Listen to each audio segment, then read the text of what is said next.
जो भी मालूमात है, ध्यान कैसे करना है, कब करना है, क्लीनिंग कब करना है, कैसे करना है, प्रार्थना ध्यान कब करना है, कैसे करना है, प्रार्थना में अंतर क्या है, रात को करते हैं तो और सवेरे जब करते हैं तो, इतना ही बताना है।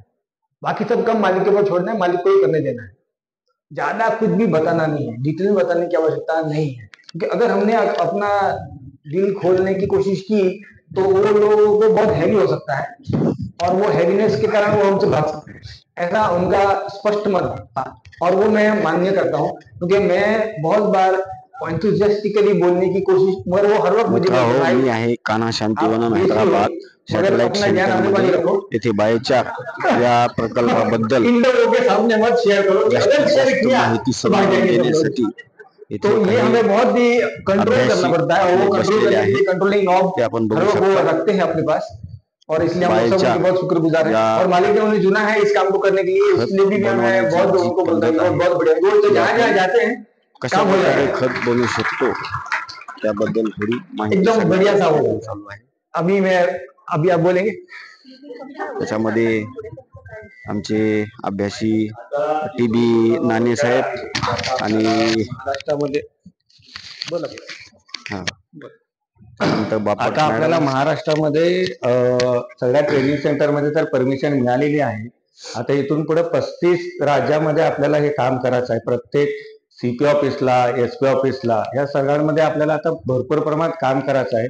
त्याप्रमाणे डीजी मॅडमला पण हे सगळं माहिती झालेलं आहे, त्यांनी पण खुश झालेले आहेत या कामामध्ये, आणि काय मदत पाहिजे असेल तर सांगा, आपण ते करूया असं ते म्हणलेले आहे। बुलढाण्याचे डोईफोडे सर पण या मीटिंगला उपस्थित झालेले आहेत। कोऑर्डिनेटर बायच्या त्यांना फक्त काय नाही, सगळं तुम्हाला रेडीमेड दिलेलं आहे, फक्त अटेंडन्स करून तिथे जे काय आपला हातपुण्याचा विस्तार आहे तो फक्त वाढवायचा आहे। आणि त्यामध्ये अजून एक झालेलं आहे की शांतिलिंग दिवाले हे पण या ट्रेनिंगसाठी आठवड्यातून एक दिवस आपल्याला जिथं वेळ देणार आहे, ते 2 तास असणार आहे किंवा 1.5 तास असणार आहे। जे काही आरोग्य सत्र असेल पण या मीटिंगसाठी आलेले आहे, जेणेकरून सगळ्यांना बॉन्डिंग करून एकत्रितपणे अजून त्याच्यामध्ये विस्तार वाढवण्यात येईल। आणि पुढे हे असं होणार आहे की प्रत्येक पोलिसांना जर हे झालं तर ते सक्षम झाले तर त्यांच्या हद्दीमध्ये हा उपक्रम ते राबवण्याचे प्रयत्न करणार आहे। तर सर्वांना विनंती आहे की जास्तीत जास्त यामध्ये भाग घ्यावा। धन्यवाद। गोंधळ होता आपल्यासाठी, पण एक्सेल शीट मध्ये सर्वांची नावं टाकायची आणि त्यांची नावं टाकल्यानंतर सर्वांचं आयडी कार्ड बनवून घ्यायचं, जे आमच्या मुकेशबाई खूपच चांगल्या पद्धतीने भरपूर 24 तास मेहनत केल्यानंतर आहे। आम्ही सर्व त्यांच्याकडे आपली गाईड मास्टर आहे की त्यांच्या एवढ्या मोठ्या बिझी शेड्यूल मध्ये त्यांनी 600 लोकांचं आयडी कार्ड एका दिवसात बनवलं आणि ते आम्हाला ट्रेनिंग देणारे म्हणजे त्यांच्या मार्फत आलेले जे आपले नाशिकचे ब्रदर होते त्यांच्यामुळे झालं, मकरंद भाऊ, त्यांच्यामुळे आपल्याला ते समजलं। आणि सर्वांना काळजी सांगितली की जितकं पोलीस आहेत त्यांची आपल्याला यांचे जे 3 सोबत झाले त्यांची आपल्याला आयडी कार्ड बनवली। त्यामुळे सर्वांना विनंती आहे की त्यांची जे अटेंडन्स आहे ते एक्सेल शीट मध्ये पहिल्यापासून घ्यायची आणि अगोदर नोटबुकमध्ये घ्यायचं, तर नोटबुकमध्ये एक्सेल शीट मध्ये घ्यायचं, एक्सेल शीट मध्ये अटेंडन्स वगैरे माहिती आहे, फोन नंबर वगैरे ऍड्रेस टाकून। आपल्या चिखलीचे श्री बाहेकर सर हे पण या बायोच्या ट्रेनिंगला उपस्थित झालेले आहेत, आपण बघू शकता। पुण्याहून ते कान्हा शांतिवन हैदराबाद येथे खास उपस्थित राहिलेले आहेत।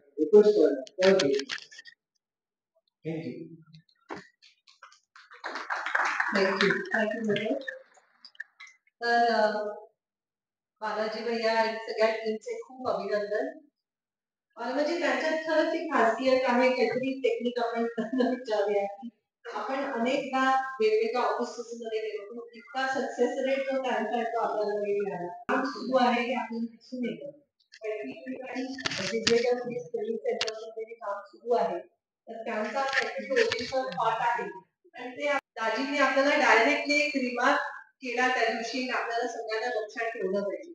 आता आपण खूपदा दाजी जे सांगतात सटल अँड इनडायरेक्ट वे मध्ये ते समजून घेऊन त्याचं आचरण करण्याचा प्रयत्न करतो, पण त्या दिवशी ही टोल्ड डायरेक्टली की तुम्ही एवढे लोक दाखवताय 4 लाख लोकांपर्यंत पोहोचतात, ते सिस्टीम मध्ये कुठे आहे, त्यांचा डेटा कुठे आहे, त्यामुळे डेटा आपल्याला खूप लक्षपूर्वक आता डेटा आपल्याला सिस्टीम मध्ये घालायचा आहे.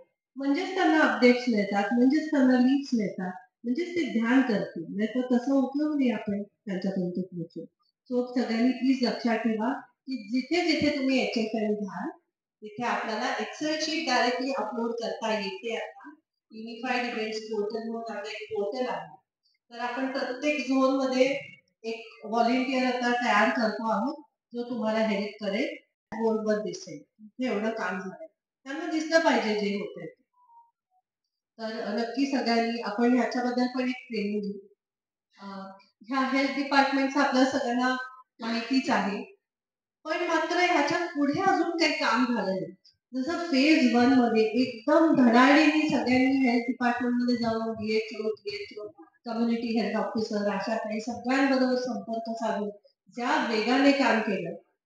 थोडस इथे आपण जातो पण अर्थात आता सणाचे दिवस आहेत, गणपती, गौरी, दिवाळी वगैरे, आणि त्यामुळे आपल्याला वाटतं की लोक आपल्याला तिथे एंटरटेन करत नाही किंवा आपल्याला उभं करत नाही.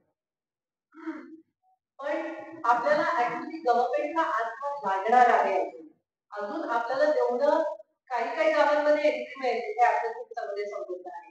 पण जिथे काही आपल्याला कॉन्टॅक्ट नाही तिथे आपल्याला गव्हर्नमेंटचा सपोर्ट वापरणं आवश्यक होणार.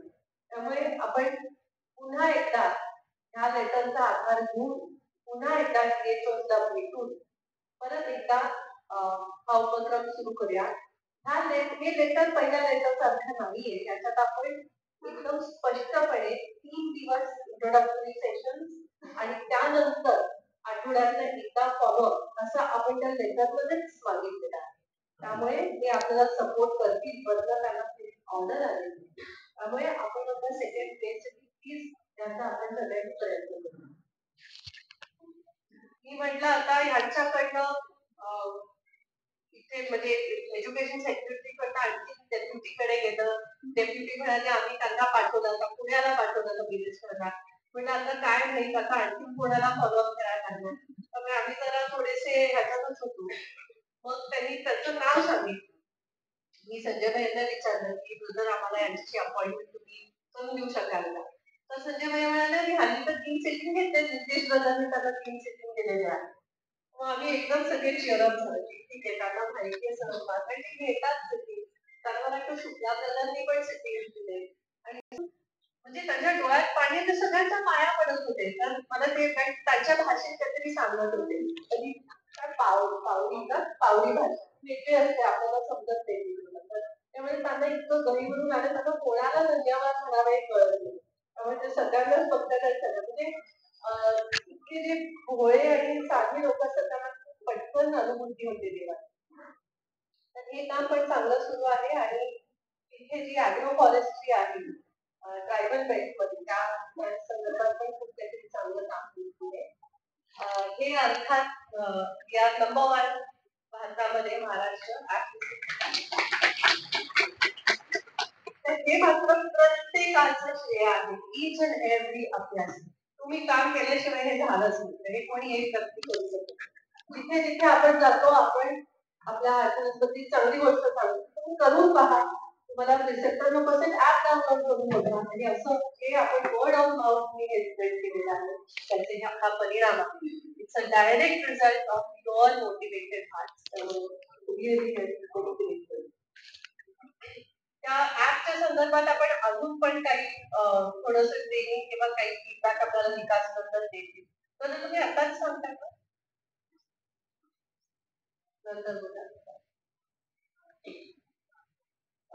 हे माहिती आपल्याला इथे झालं. धरमपूर आणि मला वाटतं नागपूरमध्ये पण ब्रिटिश मध्य ब्रदर्सनी एक छान प्रोग्राम केला. त्याच्याबद्दल तुम्हाला काही सांगेल. आपला एमओयू झाला तिथे आणि सगळे तुमच्यापैकी किती जण येऊन गेले आपल्या गावाला? सगळ्यांनी अवश्य यायचंय. इथे इतकं सुंदर आहे. कोणीतरी नंतर येऊन एक डिस्क्रिप्शन द्या की तुम्हाला तिथे कसं वाटलं.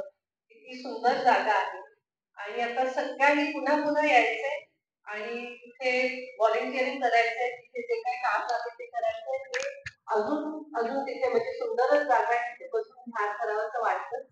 पण त्याचं व्हायब्रेशन आपण ऑलरेडी एका दुसऱ्या लेवलपर्यंत घेऊन जाऊ शकतो जेव्हा आपण वारंवार तिथे ध्यान सत्र घेऊ.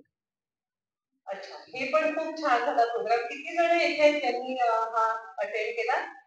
Very nice, very nice. आणि किती जण आता इम्प्लिमेंट करतात पुन्हा जाऊन? भावना पवार ताई आहेत ना? आपल्या गावालाच सुरू आहे आता राईट माइंड प्रोटोकॉल ट्रेनिंग, हो ना? हा, आपल्या मुलांसाठी ना. तर तेही खूप छान काम सुरू आहे. आणि यूथ ऍक्टिव्हिटीज देत आहे का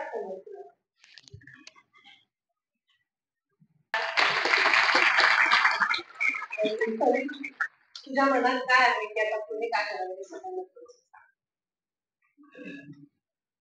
नमस्कार. तर सोलापूरमध्ये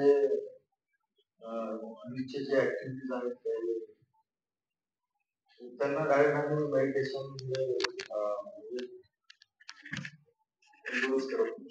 त्यांना कसं काही ऍक्टिव्हिटीजच्या माध्यमातून सगळ्या आणतो याच्यामध्ये. मग ते फ्लुइड लर्निंग वर्कशॉप असेल किंवा क्रिएटिव्हिटी वर्कशॉप असतील, अशा वर्कशॉपच्या माध्यमातून त्यांना आम्ही आश्रममध्ये घेतो. आता माझ्या गेल्या काही दिवसापासून मी सगळ्याच सेंटर्सचे काही अपडेट्स घेतो. तर बऱ्याचशा सेंटर्स मध्ये असे प्रॉब्लेम्स मला दिसून आले की जिथे आश्रम नाही आहे तिथे युथ नाही आहे. आणि काही सेंटर्स मध्ये युथ आहेत पण त्यांना म्हणजे ऍक्टिव्हिटीज मध्ये ते ऍक्टिव्ह नाही आहेत. आता अशा सेंटर्स मध्ये मला काम करायचं जिथे युथ ऑलमोस्ट नाही आहे किंवा युथ ऍक्टिव्हिटीज तिथे होतच नाही. तर आता त्यासाठी दिवाळीनंतर काम सुरू करणार आहे. सगळ्या सेंटर्सला माहिती असणार आहे. जे सोलापूरमध्ये फॉर्मॅटमध्ये वापरलेलं आहे तेच करायचे विचार चालू आहे. हो, पनवेल आश्रमला माहिती. हो, तिथे एमजीएमची मुलं खरंच जबरदस्त काम सुरू आहे. MGM team is too good. खूप उशीर येतात किंवा आधार जेवणच नसतं असं खूप गोष्टी होतात, पण ते सगळं सांभाळून घेतात आणि जाताना हे लोक एकदम खुश होऊन एकदम एलिव्हेटेड स्टेट मध्ये एकत्र जातात. तर हे काम तुम्हाला कोणालाही एकदा व्हॉलेंटिअर करायचं असेल यांच्याबरोबर. कारण काय होतं की इथे येतात आपल्या एमपीएस टीमला मोस्टली सगळे साऊथ इंडियन आहेत. त्यांना मराठी तर नाही, हिंदी पण खूप तोडतो बोलते. गुवाहाटीचे आहे कोणी? ठीक आहे, तर हे पण माझं गेल्या 1.5 वर्ष काम सुरू आहे आणि ह्या शाळेत खूप छान काम सुरू झालेलं आहे.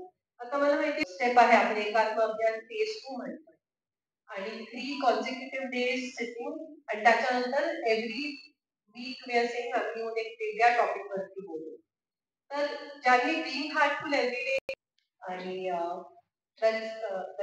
आता अजून म्हणजे हा जो अपडेट होता खरा तो फक्त मे पासून म्हणजे एकात्म अभियान नंतर ते आतापर्यंत आहे. तर केवळ 3-4 महिन्यात एवढं काम झालं. तर बघूया आता पुढच्या भंडाऱ्यापर्यंत अजून काय काय आपण एकमेकांशी शेअर करू, आपण सगळे मिळून काय काम करू याची आपण आता एकदम उत्सुकतेने वाट बघूया.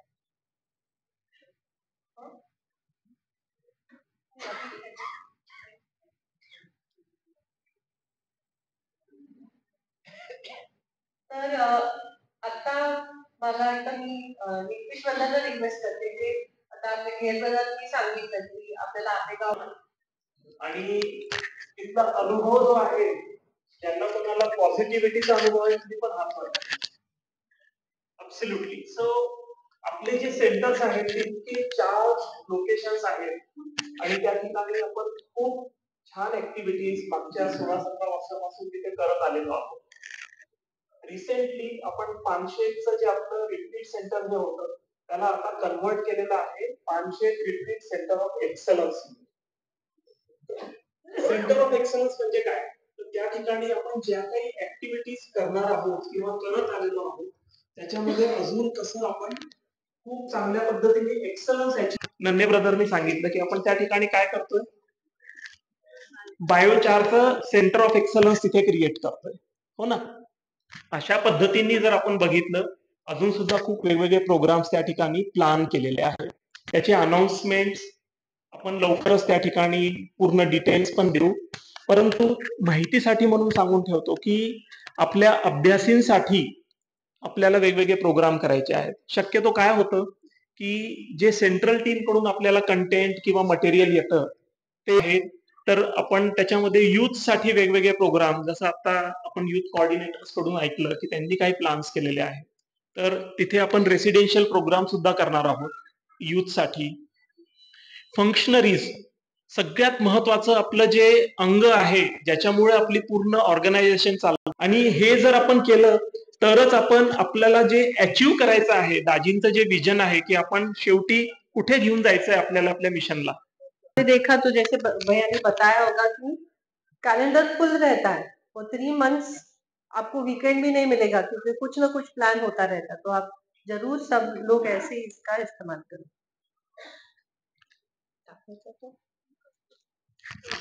Okay, Vikas Gonde brother. Already thousands of trainers across the world, millions of people following heartfulness, और बहुत तेजी से बढ़ रहा है. अगर हम जनवरी से भी देखेंगे तो कितने सारे इवेंट्स हमने कंडक्ट किए हैं, लेकिन अगर हम देखते हैं कि अगर हम पिछले 50 इवेंट्स निकालते हैं, अगर हमारे पास ऐसा कोई यूनिफाइड रिकॉर्ड है क्या, कितने लोगों ने अटेंड किए, कितने लोगों के हमने आईडी बनाए, कितने लोगों को हमने प्रॉपर इंट्रोड्यूस किया, उनके सारे इंफॉर्मेशन, जैसे पुलिस प्रोग्राम्स भी हम कर रहे हैं तो हमारे पास सारा डेटा है क्या. तो अनफॉर्चुनेटली अभी तक ऐसा हम प्रॉपरली फॉलो नहीं कर रहे हैं. किसी के एक्सेल में है, किसी के व्हाट्सएप में है, कहीं गूगल फोल्डर में पड़ा हुआ है, या किधर हैंड रिटन नोट्स है. तो ये बहुत जरूरी हो गया है, जिस तरह से हम आगे बढ़ रहे हैं, हम सारा डेटा एक जगह पे सेंट्रलाइज डेटाबेस में आर्काइव करें और हमें प्रॉपर एक आईटी सिस्टम की जानकारी हो. डेटा प्राइवेसी के लिए भी ये बहुत जरूरी है. तो इसलिए हमने एक टीम बनाया है, regional IT end data team, जिसमें हर जोन का एक रिप्रेजेंटेटिव होना जरूरी है. उसकी जिम्मेदारी ये होगी कि अपने जोन का IT systems end database management उसको हैंडल करना है. तो जितने भी प्रोग्राम्स हो रहे हैं, सारे भी पार्टिसिपेंट्स हैं, उनके सारे डिटेल्स हमारे डेटाबेस में आर्काइव होने चाहिए, उनके आईडीज बनने चाहिए. क्योंकि कल को हम जब क्लेम करते हैं कि हमने 1 लाख हार्ट्स टच किए, तो उनका डेटा किधर है? उनका डेटा हमारे सिस्टम में एक जगह पे नहीं है. तो इसके लिए बहुत जरूरी है कि हम अपने आप को अपग्रेड करें, अपने आप को फैमिलियराइज करें. कम से कम एक व्यक्ति हर जोन में प्रॉपर फैमिलियर हो किस तरह से हमें डेटाबेस मैनेज करना है. तो हर जोन से एक एक रिप्रेजेंटेटिव होना जरूरी है. हम उनको बोलते हैं आईटी एंड डेटा वॉलंटियर. उनका काम यह है कि जहां पर भी प्रोग्राम हो रहा है, सारे पार्टिसिपेंट्स का डेटा एक साथ आए, पोर्टल में लोड करे, उनके पास आईडीज जनरेट हो. तो आईडी जनरेट करने के कई सारे तरीके हैं. अब तक हम अगर 1, 2, 3 ऐसे कम नंबर्स में अगर इंट्रोड्यूस करते हैं तो हमारे प्रिसेप्टर व्हाट्सएप में भी प्रिसेप्टर के लॉगिन से क्यूआर कोड आता है, प्रिसेप्टर क्यूआर कोड. अगर वो पार्टिसिपेंट स्कैन करता है तो वो रजिस्टर हो जाता है और उसके द्वारा उसको आईडी मिल जाता है और वो सिस्टम में भी चला जाता है. लेकिन अगर हम बड़े प्रोग्राम करते हैं जहाँ पे 100, 200, 1000 लोग ज्वाइन करते हैं, तो वहां पर भी हमारे पास सारे रिकॉर्ड है, सारे इवेंट्स के रिकॉर्ड है, सारे न्यू इंट्रोडक्शंस के रिकॉर्ड है. Thank you.